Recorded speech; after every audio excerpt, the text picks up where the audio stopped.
అందరికీ నమస్కారం అండి. ఈరోజు ఇంకో మంచి కథ తెలుసుకుందామా?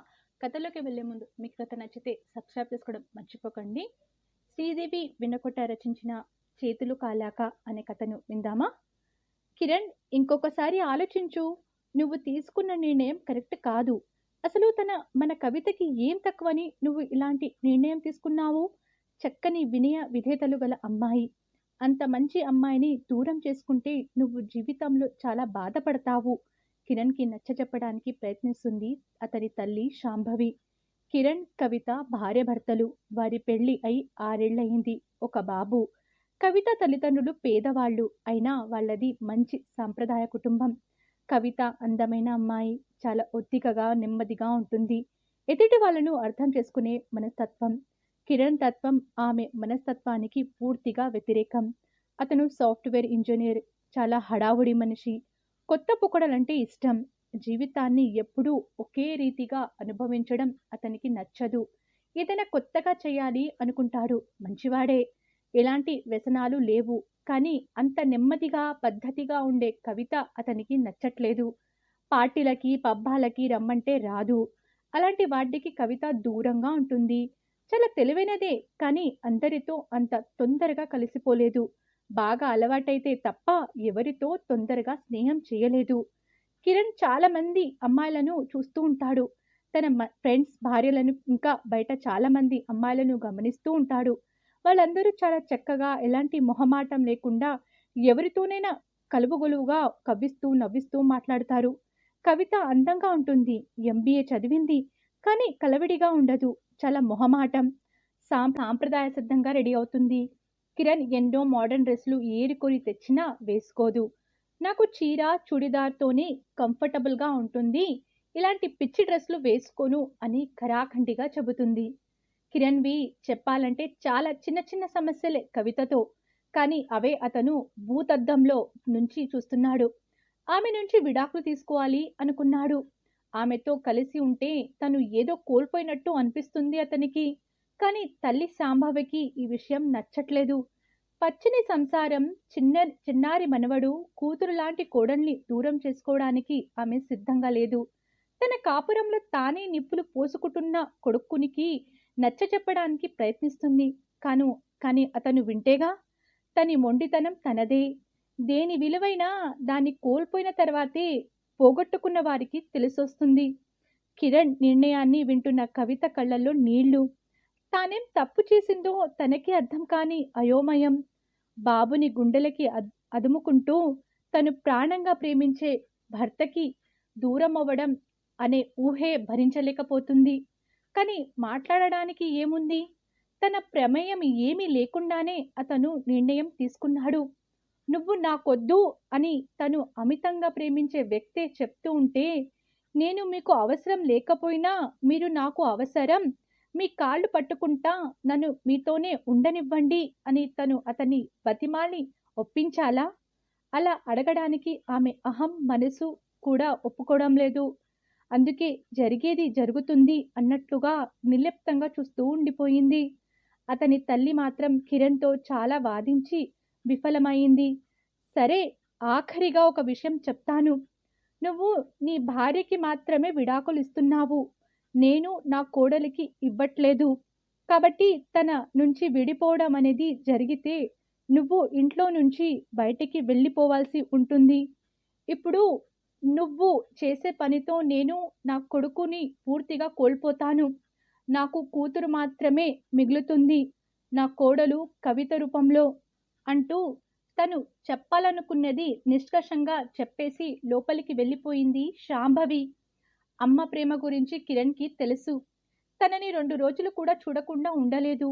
విడాకులు తీసుకున్నా తను మళ్ళీ అమ్మా అంటూ కన్నీళ్లతో వస్తే క్షమించేస్తుంది అనుకుంటూ బయటికి వెళ్ళిపోయాడు. రోజులు గడుస్తున్నాయి. కిరణ్ వైఖరిలో ఎలాంటి మార్పు లేదు. కవితతో ముంటనట్లుగానే ఉంటున్నాడు. ఒకరోజు కవితని డైరెక్ట్‌గానే అడిగేశాడు. నీ తీరు నాకు నచ్చడం లేదు. నాకు నీతో జీవితం సంతోషంగా లేదు. విడాకులు ఇచ్చేయి కవిత అంటూ. కవితకి ఏం మాట్లాడాలో, ఎలాంటి నిర్ణయం తీసుకోవాలో అర్థం కాలేదు. బతిమాలో, బెదిరించో విడాకులు ఇవ్వకుండా ఉండవచ్చు. కానీ నువ్వంటే ఇష్టం లేదన్న మనిషితో ఆత్మగౌరవాన్ని చంపుకొని కలిసి బతకడం ఎలా అనుకుంది.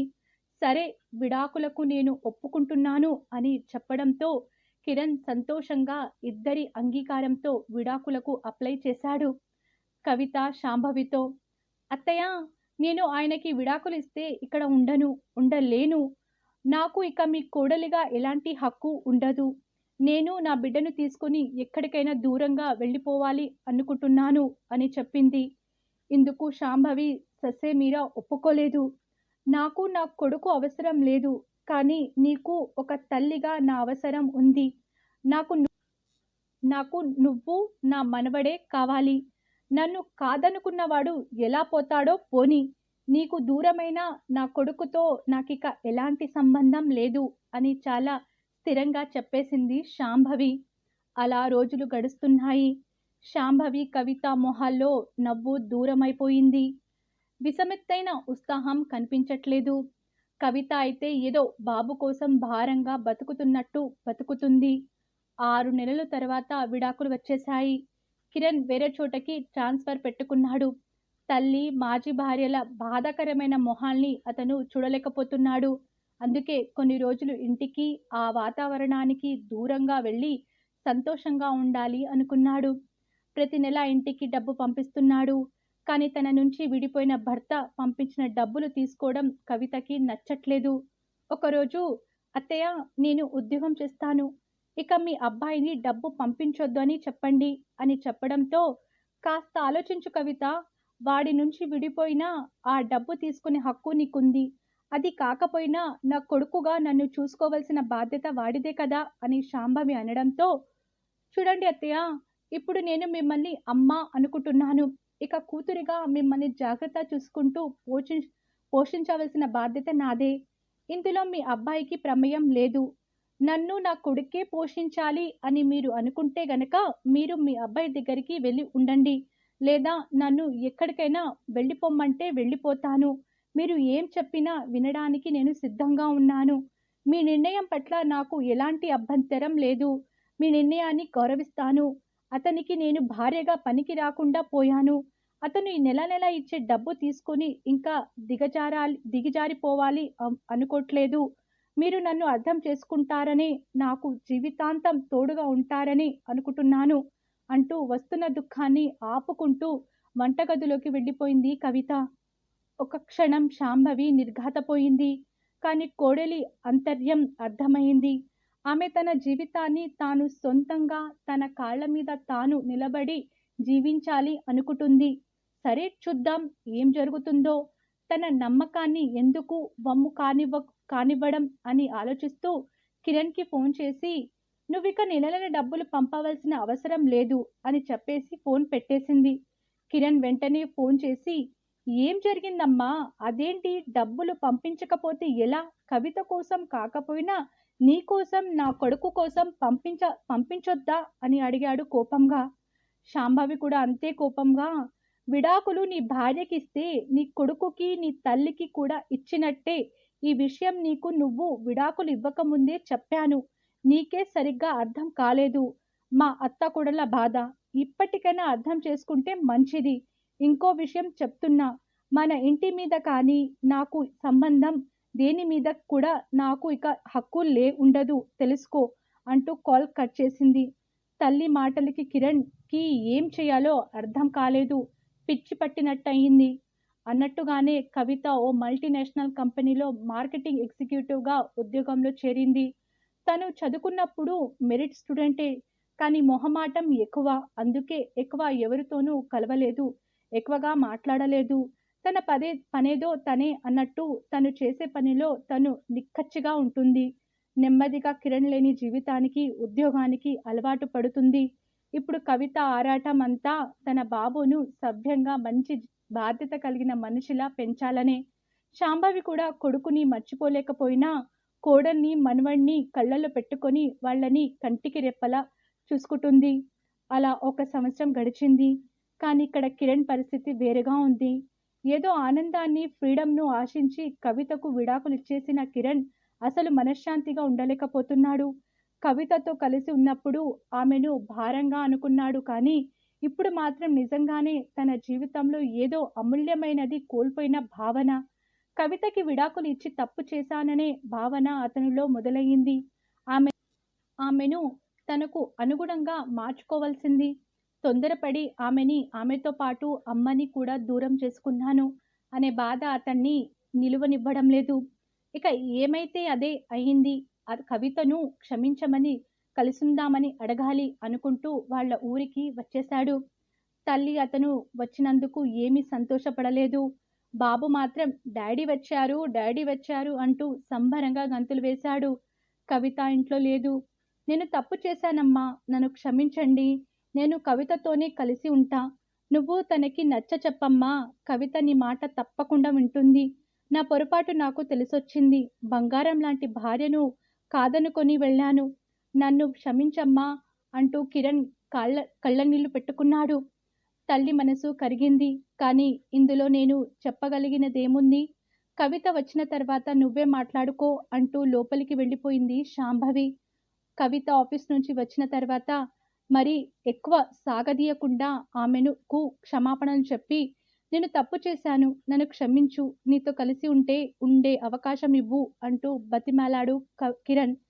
ఆమె చిన్నగా నవ్వింది. ఎప్పటిలాగే నిశ్చలంగా, మౌనంగా. నేనొక మనసున్న మనిషిని.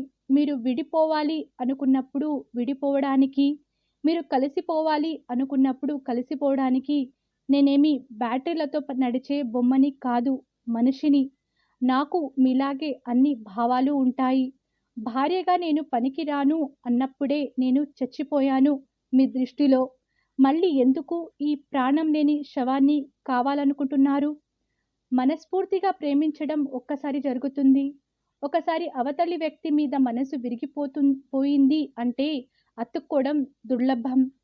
మళ్ళీ మళ్ళీ మోసపోవడానికి, మనసుని చంపుకోవడానికి నేను సిద్ధంగా లేను. నన్ను క్షమించండి. మీరు కావాలనుకుంటే ఎప్పుడైనా ఒకసారి వచ్చి మీ అమ్మగారిని, మీ కొడుకుని చూసుకోవచ్చు. అందుకు నాకు ఎలాంటి అభ్యంతరం లేదు.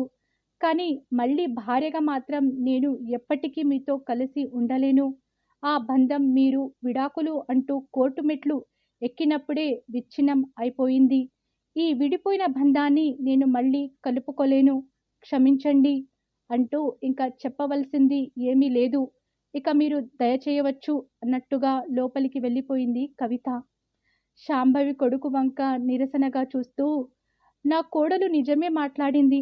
నేను చెబుతూనే ఉన్నాను, నువ్వు చేసేది కరెక్ట్ కాదు అని. కానీ నువ్వు వినలేదు. చేతులు కాలాక తర్వాత ఆకులు పట్టుకున్నా పెద్దగా ఉపయోగం ఉండదు. కాలకముందే జాగ్రత్త పడాలి. నీలాంటి కొడుకుని కన్నందుకు మాత్రం నేను జీవితాంతం పశ్చాత్తాపపడతాను.